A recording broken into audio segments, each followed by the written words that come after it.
Pronto, agora sim, né? Vamos reiniciar aqui a nossa aula, que tivemos um problema com o áudio, né? Mas vamos em frente, né? Deus seja louvado e glorificado, que nós possamos nessa aula ter a instrução da palavra de Deus. Hoje nós vamos estudar, ainda na série Espiritualidade Cristã, a aula número 4, que tem como título Eu Creio em Deus. A leitura está em Hebreus capítulo 11, a partir do versículo 1, e essa lição tem como objetivo falarmos do amor de Deus e falar da existência de Deus. Amém? 2 Coríntios capítulo 4, versículo 13, diz assim: Tendo, porém, o mesmo espírito de fé, como está escrito, eu criei, por isso é que falei. Também nós cremos, por isso também falamos. Se nós falamos, é porque cremos. Se nós cremos, nós vamos falar desse Deus. Essa parafrase que o apóstolo Paulo usa aqui na segunda carta aos Coríntios é para chamar a atenção daquela igreja sobre a existência de Deus. Não tem como falar de quem não existe. Se nós falamos de Deus é porque ele existe. Não tem como ninguém se ocupa a falar de algo ou de alguém que não existe. Nós só falamos daquilo que existe. Então, se nós falamos de Deus, é porque ele existe. É assim que Paulo destaca aos coríntios a existência de Deus.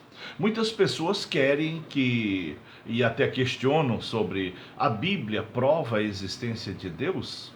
Não, a Bíblia não existe para provar a existência de Deus. A Bíblia ela já foi escrita na certeza de que Deus existe. Você pode ver que o primeiro capítulo da Bíblia já fala, e no princípio criou Deus todas as coisas. Então já afirma a existência de Deus. Antes que tudo fosse criado, ele já existia. Então a Bíblia ela surge como a revelação de quem Deus é, já subentendendo que ele existe. Assim, nós vamos a cada dia afirmando a nossa fé à medida dos testemunhos da existência desse Deus. Aquilo que ele faz, aquilo que ele responde em nossas orações, o mover dele, a graça, a misericórdia, tudo isso são revelações da existência de Deus, de um Deus vivo e poderoso que está ao nosso alcance. Aqui na introdução da lição diz assim: em momento nenhum a Bíblia pretende provar a existência de Deus. Para ela, isso é fato consumado. O ser humano, para estar com Deus e relacionar-se com ele, precisa de fé. Precisa aceitar essa verdade. Deus existe e ponto final. É o que diz aqui na introdução da lição. Se Deus existe e nós temos essa certeza e nós temos essa fé, nós temos que viver de fé. Por isso que nós somos provados constantemente, por isso que vêm as tentações, por isso que passamos altas e baixas, por isso que vivemos situações boas, depois estamos vivendo situações difíceis, é para que nós possamos não perder a fé. Porque se estabilizar, se ficar tudo bem, nós vamos perder a fé, vamos esquecer que Deus existe e vamos parar de glorificar. E nós existimos aqui nessa terra para glorificar a Deus. O sentido da nossa existência é glorificar a Deus. Por isso nós precisamos compreender que Deus existe, ele é galardoador daqueles que o amam e nós vivemos pela fé. Nós cremos pela fé e é pela fé que nós vamos vivendo. Então, por isso que nós passamos por provas, lutas, dificuldades, fases boas, fases ruins, fases difíceis, fases fáceis, momentos alegres, momentos tristes, tudo isso para que a gente não perca esse contato com Deus. Tudo isso para que, momento a momento de nossa vida, nós possamos lembrar da existência de Deus e recorrer a Ele. Porque senão a gente cai no esfriamento, senão a gente esquece da existência de Deus, senão a gente para de crer que Ele existe e vamos tocar a nossa vida, tocar o nosso viver, e sem que, como se ele não existisse, né? Vamos lá. Quando alguém perguntar sobre a existência de Deus, o que você vai responder? Qual a sua resposta sobre a existência de Deus?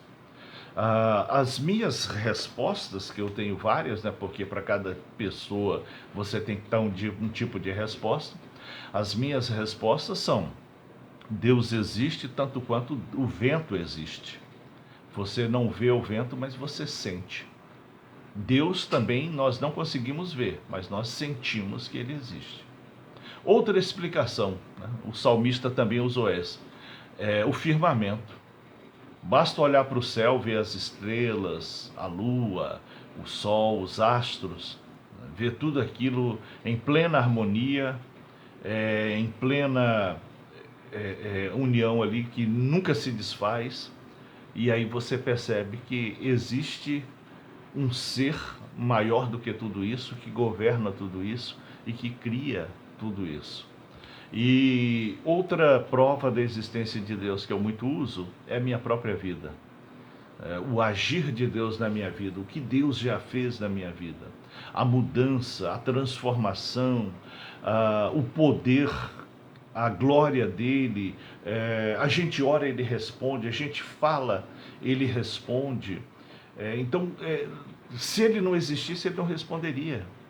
Se ele não existisse, ele não falaria conosco. Essa é uma prova da existência de Deus, a nossa fé, a nossa comunhão com ele, a nossa oração, ao que ele proporciona para nós. Então tudo isso são provas da existência de Deus e que nós devemos propagar, que nós devemos falar da existência desse Deus para que assim possamos crer e confiar. Aqui a primeira parte da lição fala sobre o testemunho da criação. Vamos lá. Quem criou os céus e a terra? Como alguém que não existe pode criar alguma coisa?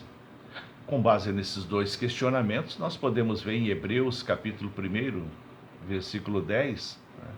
Se o universo existe é porque Deus existe. Não há outra afirmação a não ser essa. Está muito claro, muito evidente que se Deus existe, se o universo existe, é porque Deus existe. Se existem as coisas sobre a terra, é porque alguém criou. Isso não veio do acaso. Isso não surgiu do acaso. Isso tudo prova a existência de Deus. Isso tudo prova a glória de Deus. Tem uma observação aqui na lição que diz assim: a Bíblia não define Deus, mas apresenta ao leitor sua pessoa, sua obra, seu caráter, sua palavra e suas ações na história. De Gênesis ao Apocalipse, as Escrituras revelam quem é Deus e como ele age. Quem é Deus e como ele age. Então a Bíblia existe para provar a ação de Deus, provar o amor e a misericórdia de Deus e para revelar o grande plano de Deus para nós, que é a nossa salvação. Vivíamos desgarrados como ovelhas que não têm pastor. Vivíamos já condenados com o mundo. E a condenação do mundo é o inferno. A condenação do mundo é o lago do profundo abismo. Então, assim, nós precisamos crer que a existência de Deus está relacionada ao nosso viver, está relacionada ao nosso dia a dia. Tudo ao nosso redor revela Deus. Tudo em nossa vida revela Deus. Tudo aquilo que os nossos olhos alcançam, que os nossos ouvidos alcançam, revelam Deus. Basta você crer, basta você compreender e basta você aceitar. A paz também para o irmão Bené. Também ontem nós estivemos lá na confraternização do aniversário dele. Foi muito bom, tudo perfeito. Que Deus continue abençoando ele e família. Vamos lá, dando sequência aqui, né? Quando alguém afirma que o universo é resultado da operação das leis da natureza, podemos perguntar: e afinal, quem criou as leis da natureza? Porque você vai encontrar pessoas ascéticas que vão dizer assim: não, tudo existe porque teve o Big Bang, que teve os gases, que teve os átomos que foram se juntando. Tá, mas quem criou isso? De onde partiu tudo isso? Qual o princípio disso tudo? As grandes nações gastam anualmente uma fortuna que dava para resolver todos os problemas da Terra. Acabar com a fome, acabar com a miséria, acabar com todas as pestes, com todas as doenças. É um dinheiro incalculável. E esse dinheiro vai para onde? Para o espaço. Vai literalmente para o espaço. Eles tentam, colocam sondas, foguetes, satélites, telescópios cada vez mais potentes para ir cada vez mais longe. E quanto mais longe o homem alcança, mais ele percebe que o universo é infinito. Mais ele percebe que o universo vai muito além daquilo que imaginamos.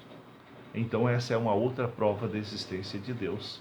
Essa é uma outra prova de que Deus subsiste, que Ele existe por si só e que tudo é governado por Ele e que tudo tem a mão dele. Então nós não podemos ter um pensamento racional, porque se tiver um pensamento racional vai perder a fé, vai gerar dúvida, e a dúvida é um pecado. Por quê? Porque a dúvida é uma blasfêmia.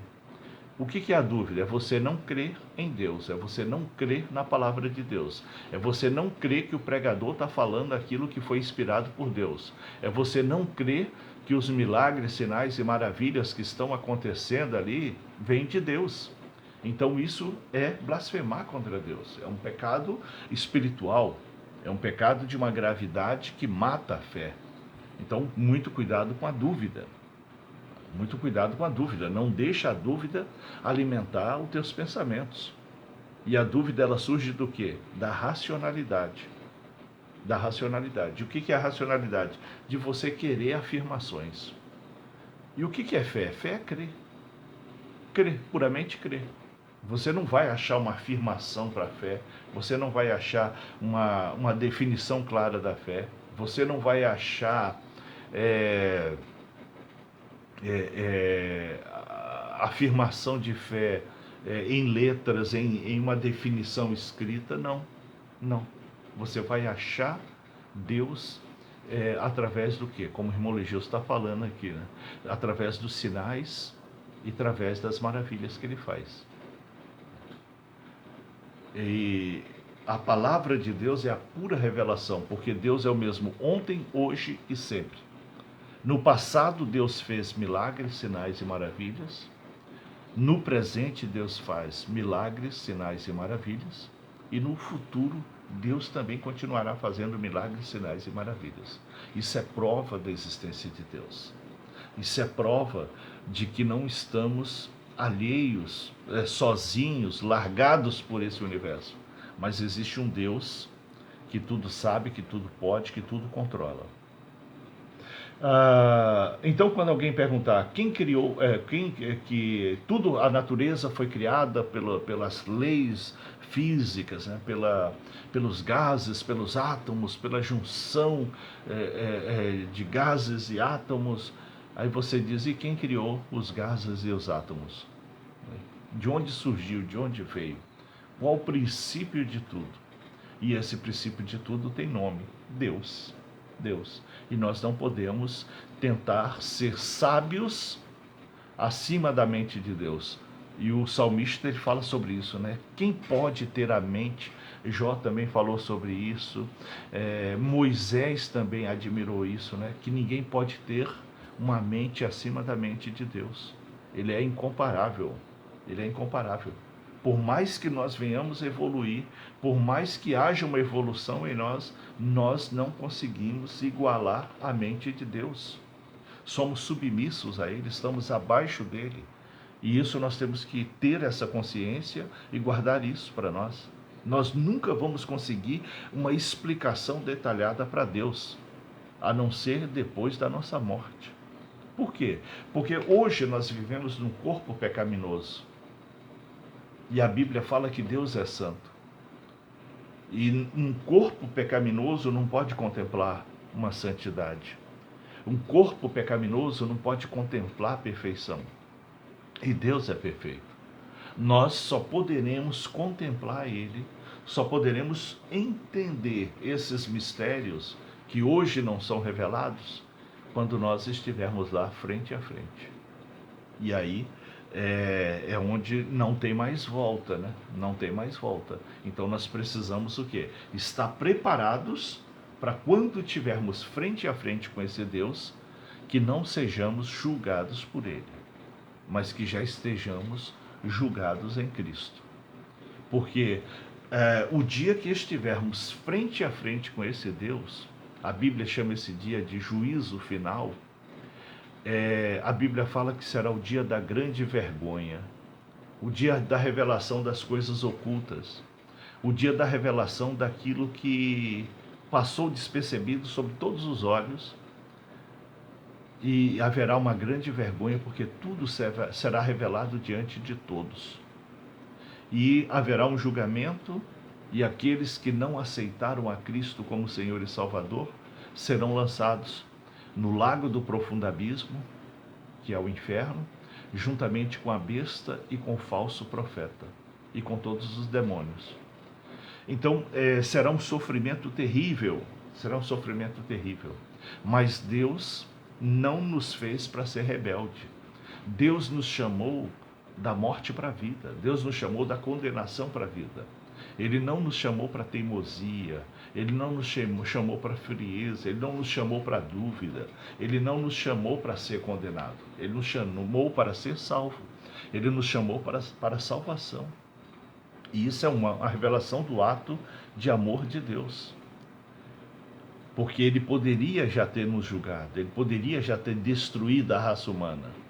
Não foi extinto os dinossauros, que eram muito maiores do que nós, e foram dissipados da terra?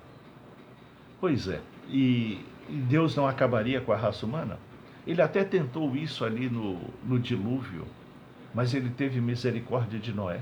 E sempre há um remanescente que ama, que adora a Deus e que glorifica o Senhor. Sempre há um remanescente. E ali no dilúvio, Deus teve vontade de acabar com a raça humana, como acabou os dinossauros, como acabou muitos outros seres viventes. Mas existiu um homem fiel chamado Noé. E por causa desse único homem fiel, foi salvo ele e a família dele. Por isso que a palavra diz, né? Crer no Senhor Jesus e será salvo tu e a tua casa. Se você crer de todo o coração, haverá salvação para todos. Seguindo a lição, né? O Salmo 139, ele traz a revelação de um Deus onisciente, onipresente, onipotente e santo. Onisciente, ele tudo sabe. Onipresente, ele está em todo lugar. Onipotente, ele tudo pode. E santo, ele é perfeito. Essa é a revelação que o salmista Davi dá de Deus no Salmo 139. Tem uma outra observação aqui. Deus é um ser pessoal. Deus é apresentado na Bíblia como sendo uma pessoa. Portanto, se Ele é uma pessoa, logo Ele pensa, Ele tem vontades, Ele tem sentimentos, Ele tem amor, Ele tem ira, Ele tem compaixão e Ele tem alegria. Por isso não podemos brincar com os sentimentos de Deus. Da mesma forma que nós não podemos brincar com o sentimento das pessoas, nós temos que saber os limites quando vamos brincar com alguém, fazer uma brincadeira com alguém. Nós temos que saber o limite dessas pessoas, porque tem pessoas que não toleram, não suportam e ficam de mal, ficam iradas, reagem, agridem. Então nós temos que ter cuidado, né? Então, sendo Deus um ser pessoal, Ele também tem os sentimentos. E nós somos feitos iguais a Ele. Então, os sentimentos que nós temos, Deus também tem. Então, se você fica chateado quando alguém desdenha de você, ironiza, faz piada de você, quando alguém fala mal de você, quando alguém te critica, quando alguém duvida do que você está falando, Deus também tem os mesmos sentimentos. Para você saber se você está agradando a Deus ou não, basta você observar se o que você está fazendo para Deus, se você a forma que você crê e vive com Deus, se é uma forma que agradaria você se alguém relacionasse com você dessa forma. Aí você vai ter a plena clareza de que se Deus está se agradando de você ou não. Se Deus está satisfeito com você ou não. Basta você ver a forma que você o trata e se colocar no lugar e pensar: se alguém me tratasse do jeito que eu trato Deus, como é que eu ia conviver com essa pessoa? Como é que eu iria me relacionar com essa pessoa? Por isso nós temos que crer e observar a, a ação de Deus, a nossa ação com Deus, o nosso relacionamento com Deus, para que nós não venhamos ofender esse Deus, para que nós não venhamos magoar esse Deus, para que nós não venhamos permitir que esse Deus risque o nosso nome. Às vezes a gente não faz isso. Tem pessoas que é tão maléfica para nós, tem pessoas que nos faz tanto mal que a gente corta a amizade, que a gente não quer ver, que a gente não visita, que a gente não puxa conversa, não é verdade? Então, e aí? Deus é um ser pessoal. Será que a nossa convivência com Ele, será que o nosso jeito de se relacionar com Ele está sendo agradável? Será que o jeito que nós vivemos com Ele está sendo agradável? É isso que nós temos que observar. E como disse o apóstolo Paulo, né? Julgai o homem a si mesmo. Não sou eu que vou dizer: olha, você não está se relacionando bem com Deus, você isso. Não sou eu. A palavra de Deus que eu anuncio, ela vai te orientar. A palavra de Deus que eu anuncio vai te guiar, vai te conduzir. A palavra de Deus que também está acessível para você ler, para você estudar e para você meditar, ela vai dizer isso. Ela vai te conduzir, ela vai te orientar, ela vai te corrigir. E você precisa ter um relacionamento agradável com Deus. Dando sequência aqui, a parte 2 da lição diz assim: o testemunho da história. Então nós podemos ver aqui na parte 1, o testemunho da criação, né? Se tudo existe, teve uma origem, e essa origem é Deus. Agora o testemunho da história. Ao longo da história, Deus falou de diversas formas, Deus conduziu a humanidade de diferentes formas, tudo isso para provar que Ele é infinito e que Ele é capaz de tudo. Num dos períodos mais antigos da história bíblica, Zofar pergunta a Jó se essa busca daria algum resultado. Está lá em Jó capítulo 11, versículo 7. A resposta de Jó foi sim, porque Deus revelou a sua existência através do ministério dos profetas, dos sacerdotes, dos reis e dos servos fiéis. Foi a resposta de Jó. Deus revelou seu mistério através dos profetas, através dos sacerdotes, dos reis e dos servos fiéis. E hoje? Hoje Deus continua se revelando através do agir dele em nossas vidas. Por que que nós passamos por altas e baixas? Por que que tem momento que nós estamos bem, momento que nós estamos mal? Para a gente orar, para a gente clamar, para a gente pedir o socorro de Deus e Ele agir e provar mais uma vez a existência dele. Por isso, não podemos, em momentos difíceis, questionar a Deus, mas devemos confiar, crer e pedir o socorro a Ele. Tudo que Deus quer é que nós venhamos pedir o socorro a Ele. Tudo que Deus quer é que nós venhamos dizer: Senhor, me ajude. Senhor, me socorre. Senhor, eu preciso de Ti. Senhor, eu necessito de Ti. É isso que Deus quer que nós façamos. Ele quer que nós vivamos dependentes dEle. E aí é que entra a rebeldia humana, né? Olha só, preste atenção nisso. Deus quer que nós vivemos dependentes dEle. E nós queremos ser independentes. Veja se isso não é loucura. Eu vou explicar por que isso é uma loucura. Porque se nós vivermos dependentes de Deus, Ele vai cuidar de nós. Ele vai proteger, Ele vai cuidar, Ele vai alimentar, Ele vai conduzir a nossa vida. Se vivermos dependentes dEle, Ele vai cuidar de nós. Agora, se nós quisermos criar a nossa própria independência, se quisermos viver do nosso próprio jeito, aí Deus não tem responsabilidade com nós. Aí a vida é nossa, aí Deus não tem autonomia sobre o que acontece em nossas vidas. É ação da nossa própria decisão. E não adianta querer culpar Deus. E eu vejo muitas pessoas culpando Deus. Ah, por que Deus permitiu isso? Porque, ora, vamos questionar Deus? Se aceitamos o bem com prazer, não vamos aceitar o mal? Foi isso que Jó respondeu para a mulher. Se quando estava tudo bem, nós estávamos fiéis a Deus, e agora que não está tudo bem, nós vamos abandonar esse Deus? Nunca. Nunca. Se quando estava tudo bem, nós estávamos com Ele, quando estiver tudo mal, nós temos que aproximar dEle ainda mais,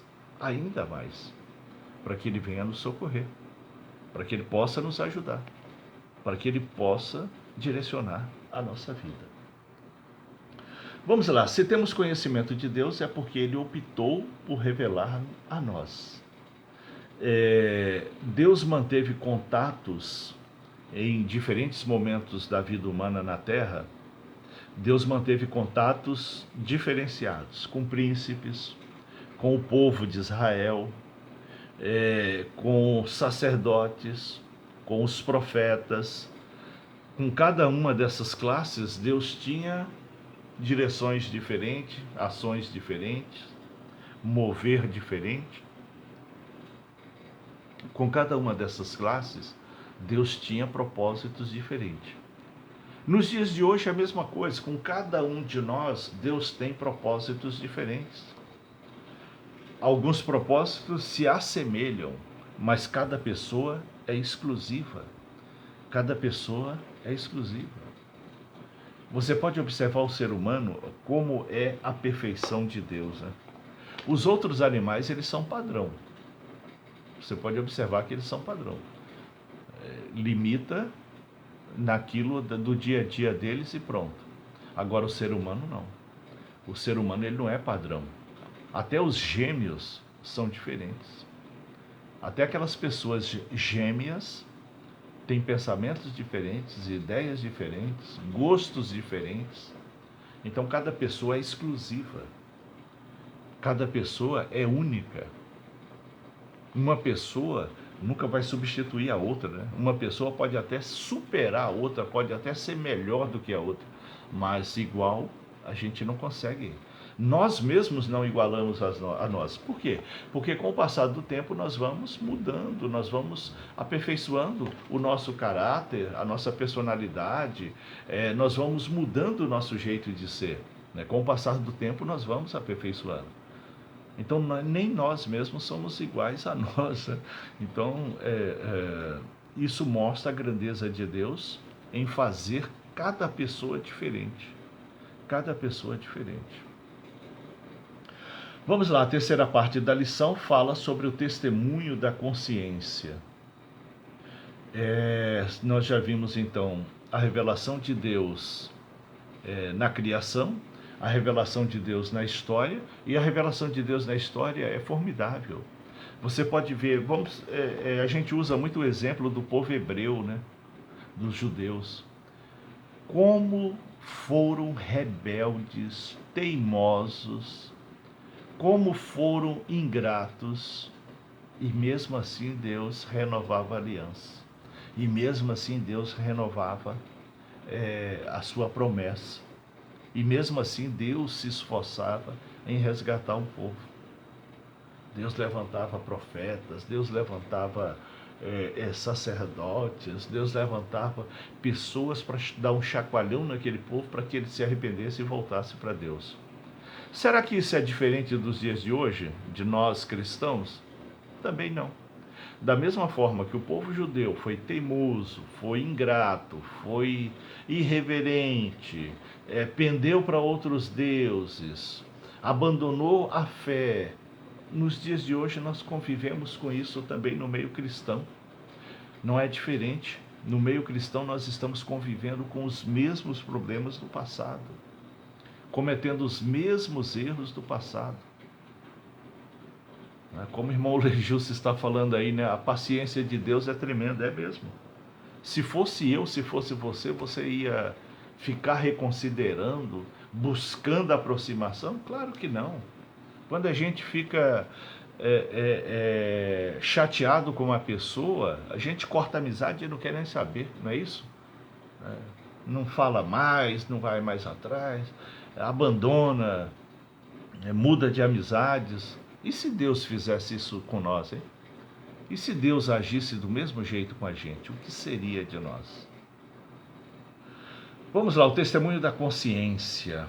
A consciência não dá aos homens conhecimento de Deus, mas a faculdade de distinguir o bem e o mal e o sentido de aprovação ou remorso.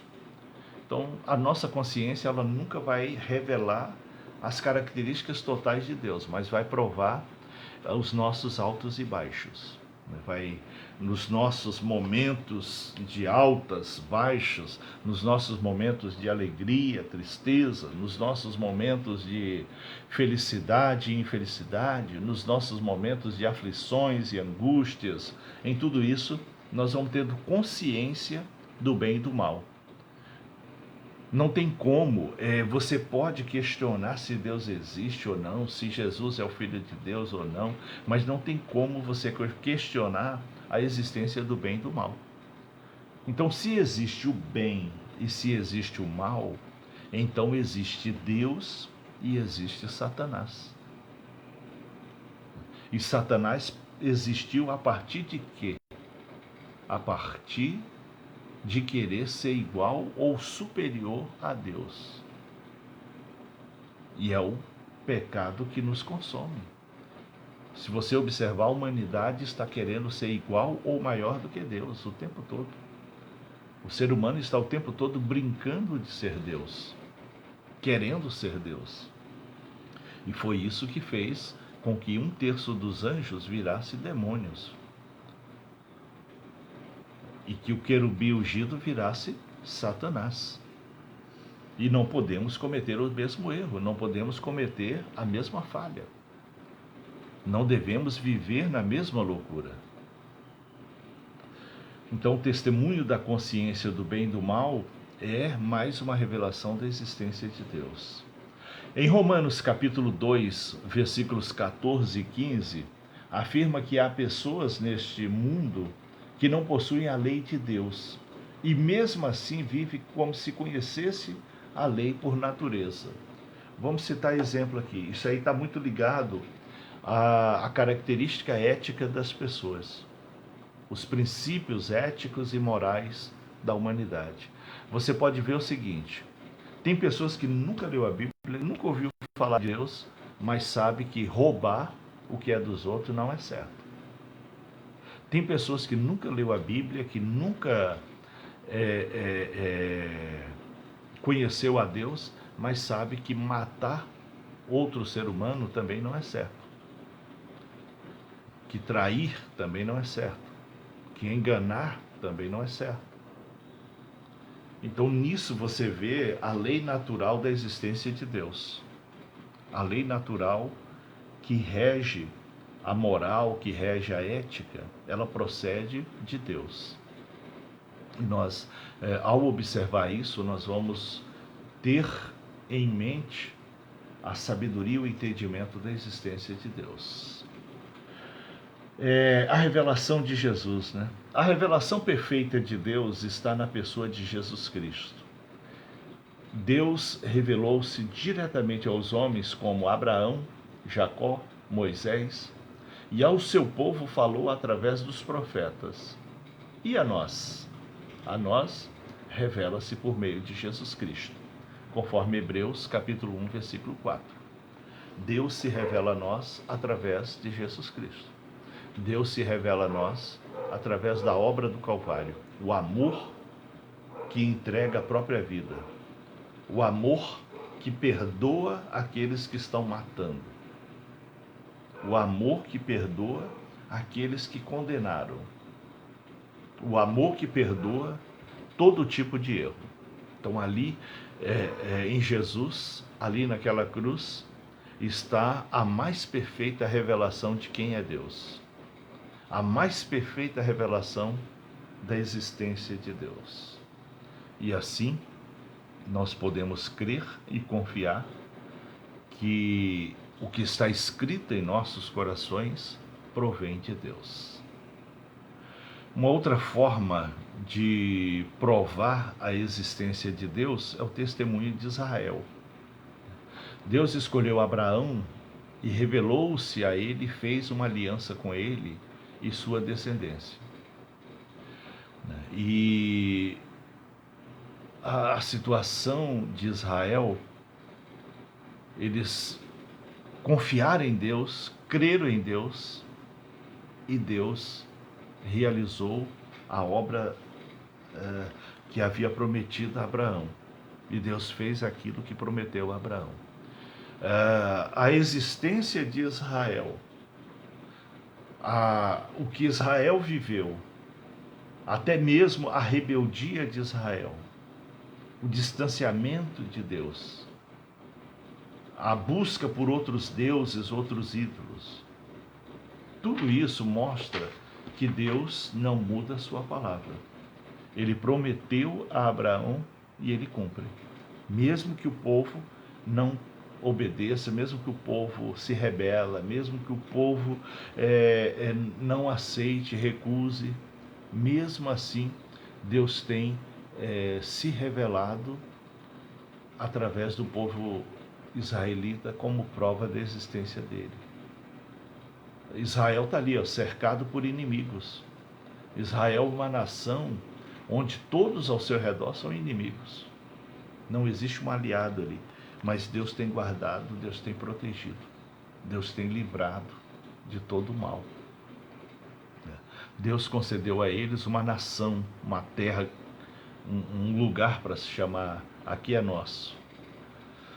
E veja isso, qual era a vontade de Deus com Israel? Israel é um país pequeno, né? Você pode ver no mapa que é um país pequeno.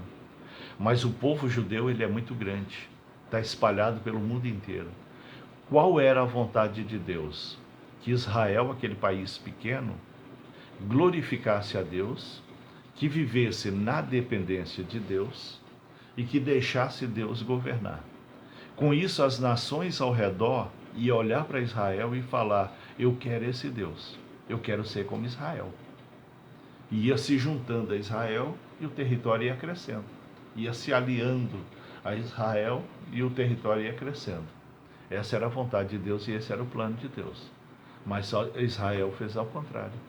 Ao invés de permitir que Deus governasse, ao invés de permitir o total controle de Deus, o que eles fizeram? Pediram um rei humano. Ao invés de ser exemplo para as outras nações, eles desejaram ser igual aos outros. Eles eram diferentes, mas eles quiseram ser iguais aos outros. Não, eu quero ser governado por um homem. Todas as nações têm um rei, todas as nações têm um homem que governa, queremos ser governados por um homem. E aí deu no que deu. Nenhum governo humano presta, nenhum governo humano é honesto, nenhum governo humano é justo, nenhum governo humano é completamente eficiente. Portanto, Deus, através da igreja, hoje ele quer governar o seu povo, ele mesmo, não através de seres humanos. Ele mesmo quer governar o seu povo, ele mesmo quer cuidar dos seus. E a gente vê a igreja repetindo o mesmo erro de Israel, né? Não, quero ser governado por ser humano, quero ser governado por outra pessoa. A mesma rebeldia que você viu com Israel, você vê também com a igreja. De ao invés de querer o governo de Deus, fica procurando o governo humano, fica procurando ser governado por seres humanos, né? Por pessoas humanas. Então a vontade de Deus com a igreja é aquela vontade que ele teve com Israel, dele mesmo governar, dele mesmo tomar as decisões, dele mesmo agir, defender, alimentar, sustentar e abençoar. Essa é a vontade dele. Portanto, nós como cristãos, que nos declaramos povo de Deus, temos que permitir que o próprio Deus nos governe. E como que ele vai nos governar? Através da palavra, através do Evangelho, através de Jesus Cristo. Basta você refletir sobre a vida de Jesus, que você vai ver qual é a vontade de Deus para nós. Os enfermos são curados pela fé. Quando não tem comida, multiplica-se o pão e o peixe. Quando o inimigo vem, o próprio Deus defende. Não precisa de governo humano. Não precisa de uma pessoa humana para governar o cristão.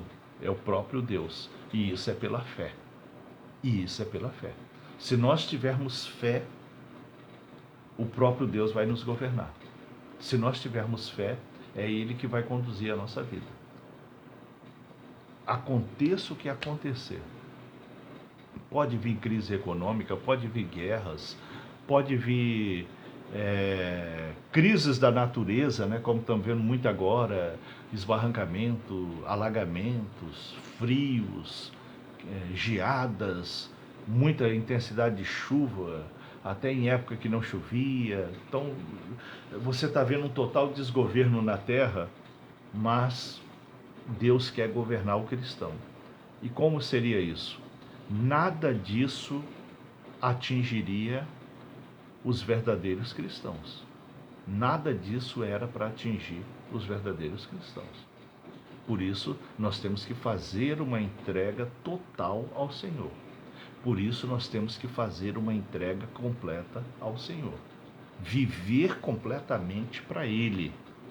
Aquela multidão que acompanhava Jesus, eles largaram tudo. Eles largaram casas, fazendas, bens, familiares que não queriam nada com nada. Eles largaram tudo e passaram a seguir a Jesus. O que isso significa? Que nós também temos que largar tudo isso? Não. Hoje é diferente, porque ali Jesus estava presencial. Jesus estava presencial, ele estava presente. Então as pessoas largavam tudo e seguiam ele, porque não faltava comida, os doentes eram curados, os atribulados eram libertos. Né? Então Deus, as pessoas largavam tudo para seguir a ele, que ali era um reino, ali era um reino, era tudo diferente. Era um lugar diferente, era uma vida diferente, era um modo de vida diferente. E hoje? E hoje nós temos que viver também nessa mesma confiança. Aquelas pessoas que largavam tudo para caminhar atrás de Jesus, seguindo Ele, é porque eles falaram, para que eu vou ficar me preocupando com o dia a dia se Jesus resolve tudo? Era essa a confiança deles, vocês já pararam para pensar? Era nisso que eles confiavam. Se Jesus resolve tudo, para que eu vou ficar me preocupando? Eu vou largar tudo e vou seguir Ele, que aí vai resolver todos os meus problemas. Agora, nos dias de hoje, Jesus está presente pela fé e pela presença do Espírito Santo em nós. Então, assim, nós vamos ter a mesma fé, porém as práticas são diferentes, né? Não há mais necessidade de você largar tudo, porque hoje o Espírito Santo ele vai abençoar onde quer que nós estejamos. Porque o Espírito Santo não estava sobre todos, estava ali sobre Jesus. Mas hoje o Espírito Santo está sobre todos. Então, aonde quer que nós estejamos, para onde nós formos, o Espírito Santo estará conosco. E nós temos que ter a mesma confiança e a mesma esperança. Devemos ter a mesma confiança de que o Senhor é por nós, de que o Senhor governa a nossa vida, de que o Senhor vai nos ajudar. Estou em apuro financeiro. Amém.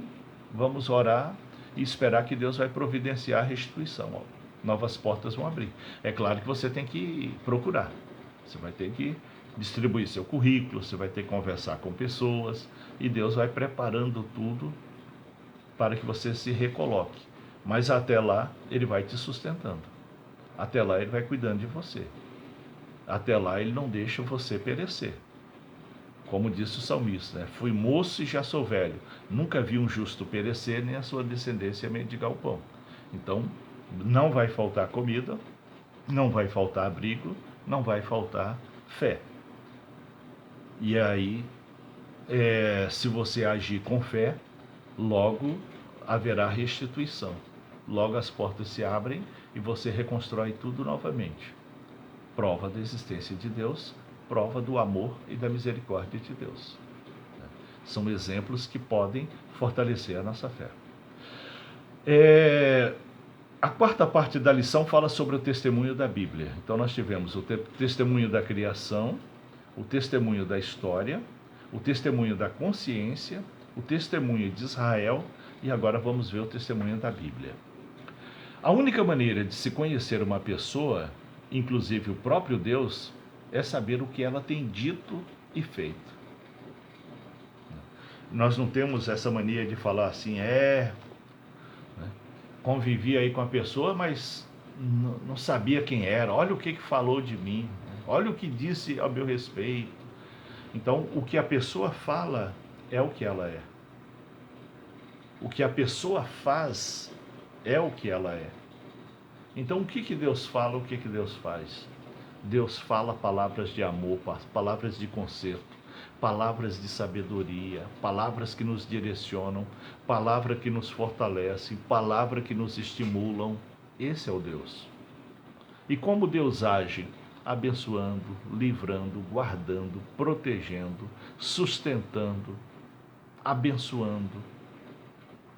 Então, essas são as características que revelam Deus. E a Bíblia revela Deus dessa forma. Você vai encontrar na Bíblia a revelação de Deus dessa maneira. Um Deus que tudo pode, um Deus que cuida de nós, um Deus que zela de nós, um Deus que conduz o nosso viver. Deus, ele nos dá dádiva, ele nos dá vida, ele nos dá alento, ele nos alimenta, ele nos alegra, ele nos traz a paz, ele nos traz o consolo, ele traz a alegria, ele traz a fé, ele traz a comunhão que nós precisamos para poder seguir nessa fé e nessa esperança. Essa é a revelação de Deus para nós. E a sexta parte da lição tem o testemunho de Cristo. Jesus não somente torna conhecido o Pai, como também revela o significado de sua importância como Pai Celestial. Jesus o torna conhecido explicando através das palavras e ações. Jesus disse em João capítulo 14, versículo 9, quem me vê, a mim, vê ao Pai. O que se viu em Jesus, o que se ouviu dele e as obras que ele fez, tudo isso foi a revelação de Deus para nós. Tudo isso foi a revelação de quem é Deus, do que Deus pode fazer por nós. Então Jesus alimentou a multidão, Jesus curou os enfermos, Jesus salvou, Jesus fez o paralítico andar, Jesus ressuscitou mortos, Jesus multiplicou o pão e o peixe, Jesus agiu de diversas formas, diversas maneiras, provando que aquela é a vontade de Deus. Que a forma que ele agiu, a forma que ele conduziu o povo, o cuidado que ele teve com aquele povo, é o cuidado que Deus tem para nós. Então Jesus é a plena revelação de Deus. Por isso temos que aceitá-lo como Filho de Deus, por isso temos que aceitá-lo como nosso legítimo e suficiente Salvador. Porque assim nós estaremos guardados e confiantes no Senhor, guardados e confiantes em Deus e certos de que o Senhor está conosco.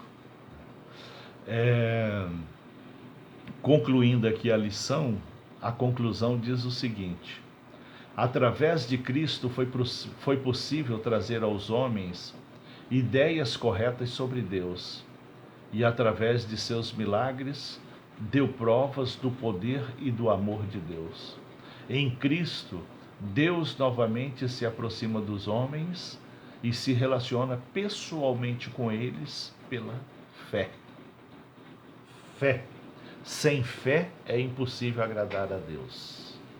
Sem fé, nós não conseguimos relacionar com Deus. Sem fé, nós não teremos comunhão com Deus. Por isso, o justo viverá por fé. O justo viverá de fé em fé. E essa é a vontade de Deus, que nós vivamos na dependência dele. E o que é viver de fé? Confiar em Deus em tudo, não duvidar de nada, se entregar mesmo a esse Deus, porque a vontade dele é que ele nos governa. As pessoas não têm aí a mania de confiar em políticos, confiar em pessoas, confiar em líderes, confiar em... Por que não confia em Deus? Se confia em homens que são falhos, se confia em homens que são corruptos, se confia em homens que são mentirosos, que confiam em homens que são gananciosos, por que não confia em Deus que é justo, perfeito? Por que não confia em Deus que é correto? Por que não confia em Deus que é santo? Que possamos então arrancar essa vaidade de nós, esse orgulho de nós e viver na dependência de Deus. E o cristão é aquele povo que Deus escolheu para governar, para controlar, para conduzir, para orientar, para proteger, para sustentar, para amar. E qual a nossa retribuição? Louvar e adorar esse Deus. Qual a nossa contribuição nisso tudo? Dar o testemunho da existência desse Deus, para que muitos outros possam crer, para que muitos outros possam olhar para a nossa vida e dizer: eu quero esse Deus, eu quero esse Jesus. Esse Jesus mudou a vida dessa pessoa.